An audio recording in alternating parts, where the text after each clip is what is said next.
Well, this evening, hundreds of women are celebrating a reunion of empowerment. In 1965, on the heels of the Civil Rights Act, the Adult Education Center opened its doors in New Orleans to offer job training to disadvantaged African-American women.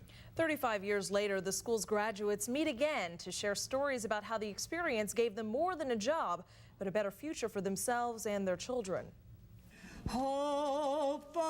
When Gwen Shepard heard about the Adult Education Center, she was a 26-year-old mother of 3 working in a kitchen with fears this was all life could offer. We had no idea something like this would come along. But when I heard through the grapevine there's a school that's taking young women and training them for the future to give them clerical jobs, and I said, I can't do that. I have 3 children, but my mother, you know how mothers are wise. She says, I'll keep those children, and she kept those children 6 months, 5 days a week, 8 to 5, and made sure that I graduated from that center. Shepard is one of 431 graduates from the center. Their reunion decades later brings stories of success garnered from life lessons that began at the school on Exchange Alley. Dr. Alice Geoffray served as its director. For myself, I always think of myself as being kind of the fairy godmother to 431 Cinderellas, but they did so much of it on their own because they wanted to succeed. They wanted to be better. They wanted to get good jobs. They wanted to give their children a better kind of life.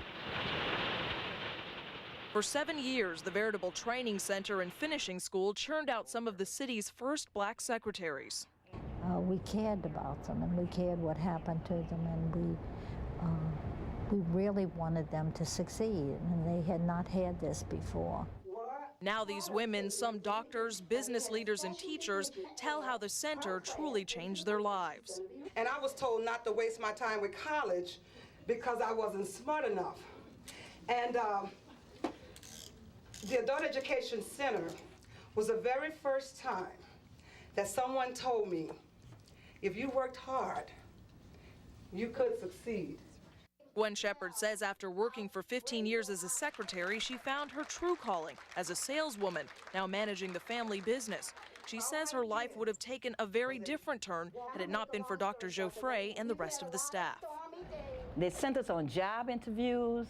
I mean, they left no stone unturned for us to be successful. And there's never enough we can do or say to thank them. Dr. Geoffray says she's compiling success stories from her students because she's working on a book about the center and the impact it had on the women's lives then and now.